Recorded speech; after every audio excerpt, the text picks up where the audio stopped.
Alright, so I just got the silicone post mass airflow intake tubes from Z1, and I'm not expecting a whole lot as far as horsepower goes or anything else like that. I also installed K&N drop-ins just the other day, so anyway, this is more for looks than anything, but the reality is it should improve airflow slightly, so we'll see what happens. Here's the engine bay before I do anything. Mine's completely stock, except the K&Ns are already in the air boxes, so not much to see there. But anyway, we're just going to replace this tube and this tube. It's not going to be a hard job. I'm not going to do a how-to unless something odd comes along, but for the most part it's pretty straightforward. Alright, so I guess I am doing some sort of how-to. I did take the strut tower brace off just to make it a little bit easier. Oh, actually a lot easier. They're 14mm bolts that hold it on. And then you have to take the, you probably can't see it, but a little plastic piece off from up there. And there's 2 more bolts behind there. But now everything's wide open and should be easy from here. And it gives me a chance to clean off this section. All right, so the first one's in. It looks good, but it was actually a lot harder than I thought, just because there's not a lot of space in between these 2 areas. So you have to flex the pipe a little bit. But anyway, got it in. I also took the screw out of the air box to give it a little bit of movement, but that didn't help much. One thing I will say is, I don't really like this section right here. It seems like this red section could have extended a little bit further, but that's as far as I can get that in there. So we'll see how the other side goes. So I got the driver's side off now, and I'm looking inside the throttle body there. It looks about the same as the other side. Truthfully, I don't know if that's dirty or not, but I don't see any buildup, so I'm assuming it's clean. But anyway, now I'm going to get the other one on. Alright, so both sides are in now, and for some reason the driver's side was a little bit easier than the passenger side. Not sure why, but anyway, it looks pretty good. And so the only thing I have left to do now is just put the brace back in, and it's done. Alright, so everything's back in, and I really like the way it looks, so I think it was money well spent just for that reason alone. I don't know if I'm going to get any extra horsepower out of it or not, but I'm going to go take it for a spin and convince myself that I did. Alright, so now I'm going to start it, make sure no check engine light comes on. Not that it would come on that quick anyway, but you never know.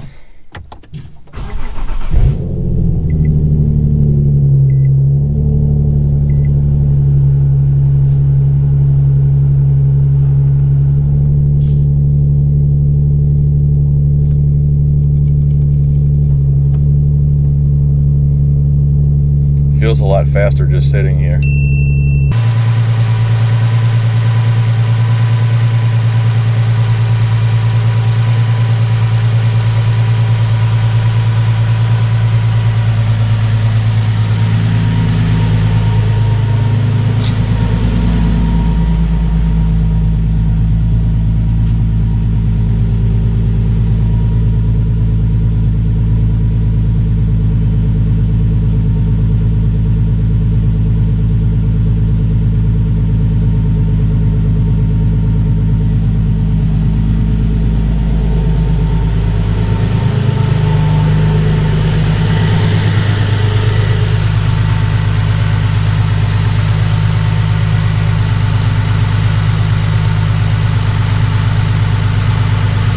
Alright, so it's Saturday now, and I drove around last night for a little while. No check engine lights came on.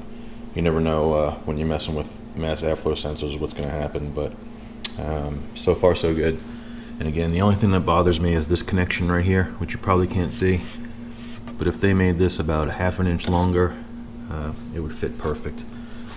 Part of the reason I think they did it that way is because they sell their own, Z1 sells their own basically red or blue or black hoses that replace this section anyway. So maybe that's next, I don't know. I kind of like it just the way it is, subtle.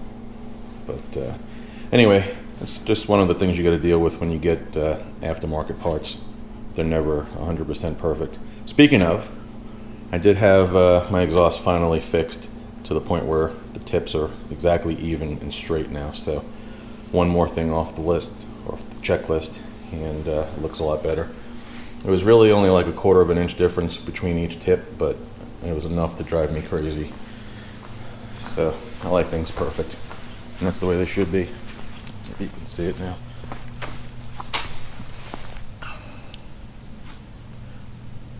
Anyway, much better. So what I'm going to do now is something that I'm dreading, but it has to be done. I'll get to that in just a minute. First, I need to turn the car around, so let's do a cold start.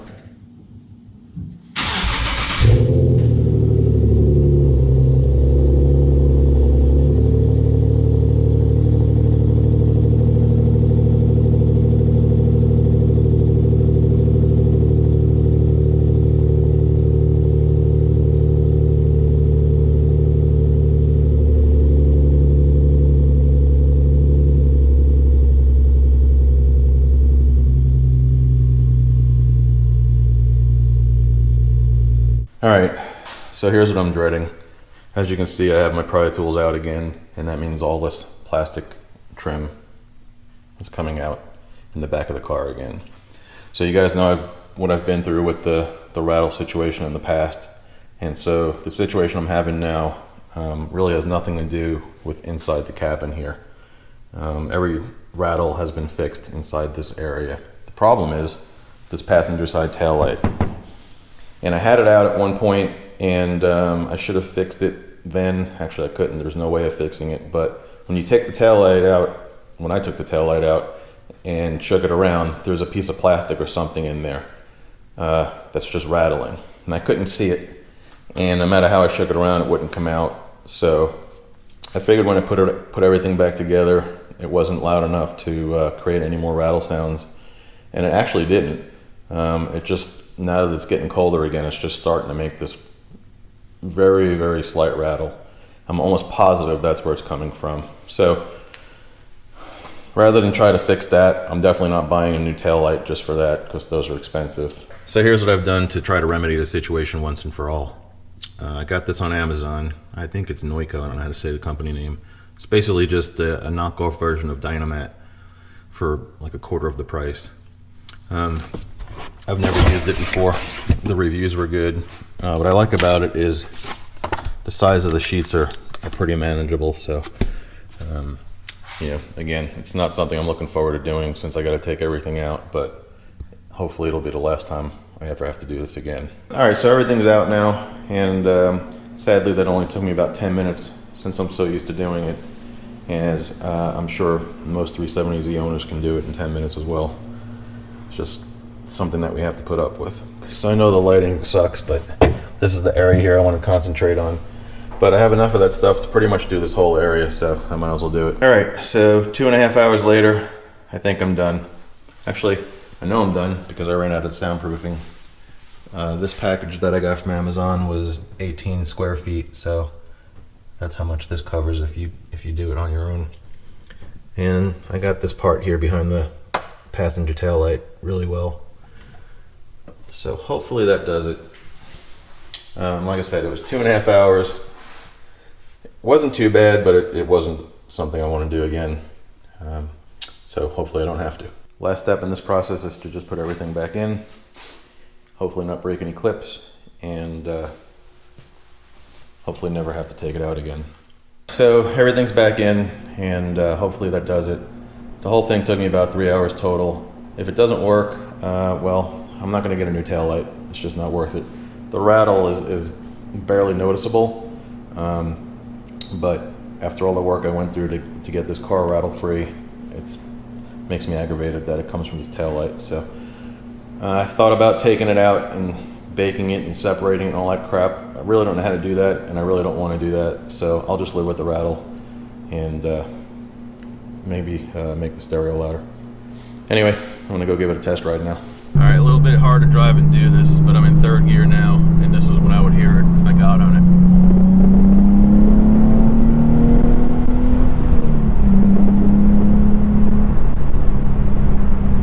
Not a single rattle, so that worked. That definitely got rid of it. successful afternoon, 32 bucks and 3 hours later, and all is well. All right, so this is a little bit disappointing. I hope you don't tell anybody, but I am in a touchless car wash right now. My car is not dirty, so I just need a little bit of the dust and minor dirt cleaned off of it, which is pretty much all these things are good for. And I'm going to a car show tomorrow, so I didn't feel like spending the next hour washing my car after I just spent 3 hours cramped up in the back of it. So hopefully this gets what I need, all the crap off of it, and when I get home I'm gonna put some wax on it.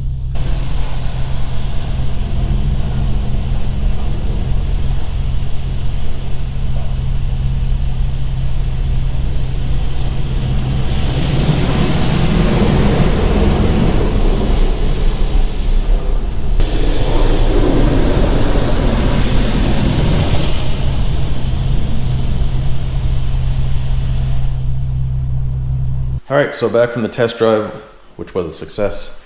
Back from the car wash, not so much, but did all I needed to do. And again, it was touchless, so anyway, I gotta dry the rest of this car off now and put some wax on it. Anyway, one thing I forgot to mention is that the K&N drop-ins and the Z1 mass airflow sensor silicone hoses, I'm telling you, you can definitely feel a difference. I was actually pretty surprised by that. So not so much just in the lower RPMs, but you know, somewhere between 5,500 and 6,500, you can feel it kicking in harder than it used to. I don't know if there's just more air getting in and it's not being choked off at that point. I don't know what the deal is, but, and I'm not going to say it's huge. I don't know if it's worth doing, because the whole thing, you know, 200 bucks or whatever, but it looks good. Definitely is a little bit more quicker. But other than that, you know, it is what it is. So don't expect miracles. But between that and the exhaust, the AAM short tails, the car goes pretty good now, so I'm not complaining. So it's Saturday morning now, and I did plan on working on my car a little bit more today. I bought a little bit more extra soundproofing that I'm going to stick up behind the plastic in the hatch area. There's no more rattles, but I just want to make sure that I won't have any in the future. Speaking of rattles, the 1 millionth set of rims my son has bought, and so I'm dropping them off at 865 because I don't want them in my garage. So I'm back home from dropping the rims off, and I'm going to do a little bit of work on my car. This is the trim I'm going to take off. This section, and that section. And then here's the extra 10 square feet of this Noiko stuff, whatever it's called. So I don't have a rattle coming from here, but like I said, I just don't want any future rattles. So all the trim on the deck lid is out now. It actually came off really easy. You can see what I've done previously for soundproofing, or for rattle proofing rather. And then up here, weather stripping. Any place that I thought might have a rattle, I did. So anyway, now I'm going to use the knockoff Dynamat stuff and then put it all inside this and prevent any future rattles. Alright, so here is the rear piece that goes all the way in the back, and I decided to put this Noiko stuff on this plastic piece itself versus on the metal inside the car, because there's a lot of stuff back there, and it would have been hard to get it underneath all that, and I didn't want to cover it up. So the only problem with it is this thing probably weighs about I don't know, 10 or 11 pounds now. So, but hopefully, like I said, it'll prevent any future rattles. So now I just got to work on the other three pieces and put everything back together. So here is the piece that comes down the side of the window on the passenger side in the back, and then this is the piece that goes up behind the back window. So I'm almost done. I just got one more piece to do here. And what's good about this 10 square foot pack of this stuff is that the sheets are smaller, so it's a little bit easier to work with. All right, last piece done, so let's go put this back together. I left this piece out in the sun because it's a little cool today, so hopefully that helps that stuff adhere a little bit better. But so I got these pieces back in, and then right there and right there, kind of on both sides. So I'm going to put a little piece of foam in here, and right there, and right there, and right there, before I put this back together. So I put a piece of foam in here, and here, here, and here, and so hopefully, I don't think that would have rattled anyway once this cover was on, but I'm trying to prevent everything from possibly rattling. And hopefully the cover with that soundproofing fits over whatever this piece is right here. So we'll find out in just a second. So there was no problem with the fitment, and then the last thing to do now is just put these 2 bolts back in here and here. Then I'm gonna go for a little ride, and my luck, I have new rattles, so hopefully that doesn't happen, but what I'm trying to do here is just prevent any future rattles. What sucks is when I put the short tails on, I probably saved about 15 pounds of weight. And now between doing this section and this section, I probably added that, if not more, back in. And with all the extra weight up here now, who knows how long these struts are gonna last.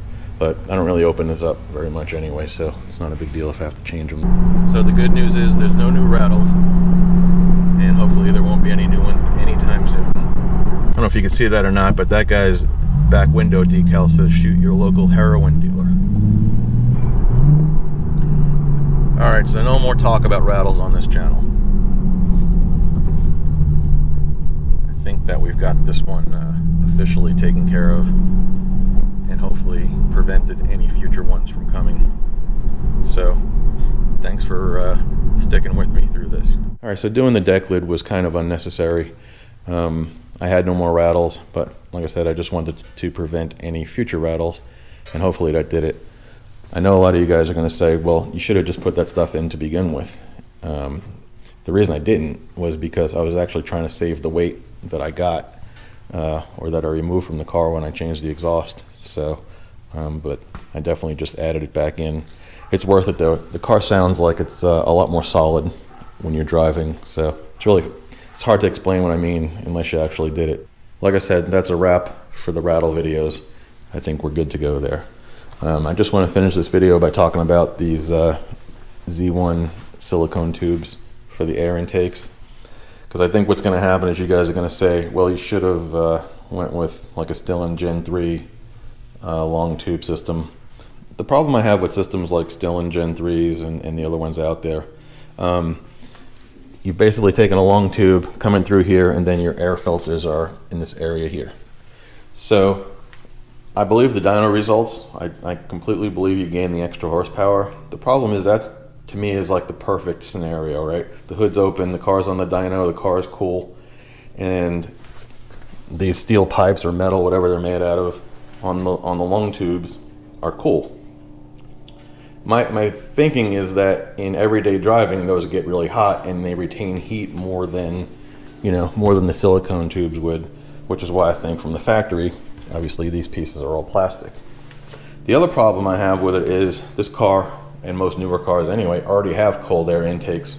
Right here, it comes in, and here it comes in, and then behind the front fascia here, there's openings where the air goes in. So in theory, it's already a cold air intake, right? And so with the long tubes, you're basically running the system so that your air filters are right here, tucked behind there. And that, in theory, makes a lot of sense. The problem is, for me, in my thinking, there's right behind, under here, there's a crash bar, right? And then right above that, this fascia slopes forward. So your filters are tucked in there. And to me, it seems like the air is cut off on the bottom because of the crash bar, and then on the top because of the bumper. So really, you're only getting really good air on the back side of the filter. And I'm not sure how much more air you're going to get that way than the factory openings that are here and here. So I know I'll catch some hate for that. It's just how I think about it. It doesn't mean that I'm right. So in theory, I just think this system is probably equally as good for everyday driving. Not on a dyno, but for everyday driving. So I've had the Z1 silicone tubes on for about a week now, and I've done a lot of driving during that week. So I got a pretty good feel if my initial reaction that there is more power was correct. And I think it is. Quite honestly though, it's between 6,500 and 7,500 RPM, with the difference being that the car feels like it keeps pulling now. So obviously it's getting more air in. but I do think it's more of a result of the K&N drop-ins versus the silicone tubes. The factory tube is actually pretty smooth inside. There's only this part right here is the only accordion section inside, and for the most part the tube is pretty smooth. I don't know if you can see that or not, but regardless, I don't think that created a whole bunch of turbulence and reduced any power. So whatever, you know, for the price, I think the looks alone are worth it, so that's why I went with them. But anyway, the overall result is good. The car drives really good. Got, you know, pulls all the way now, and with the soundproofing stuff in the back, it sounds well, there's no more rattles, and it just sounds a lot more solid inside the car. So overall, 2 good projects, and we're done. So I appreciate you guys watching, and if you're new to the channel, please subscribe. I would really appreciate it, and we'll see you next time.